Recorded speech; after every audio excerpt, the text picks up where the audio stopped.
Eccoci con Murassutti Federico, sotto l'accappatoio sei tu, anche se magari ti si vede poco. Sei anche l'autore del gol del pareggio. Come ti è sembrata questa partita? Un derby al primo tempo che vi ha visto anche sotto? Diciamo che siamo partiti non benissimo, infatti abbiamo anche subito gol, il primo quarto d'ora non siamo partiti bene.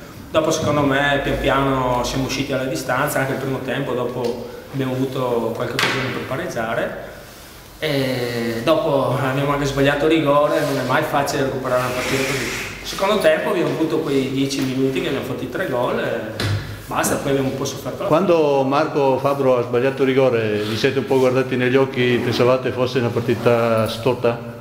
Ma no, succede, si sbaglia il rigore, come si sbaglia il gol, però infatti dopo non è che abbiamo subito più di tanto, siamo ripartiti e via. Perciò tutto ha girato al meglio, la partita era stata preparata bene anche in settimana, insomma non l'avete presa sotto gamba? Assolutamente no, anche perché anche se sono ultimi, non ci sono giocatori ultimi arrivati, gente che ha fatto le categorie superiori, sapevamo che era molto dura, poi il derby ancora di più. Andando invece sulla tua prestazione personale, come ti sei visto?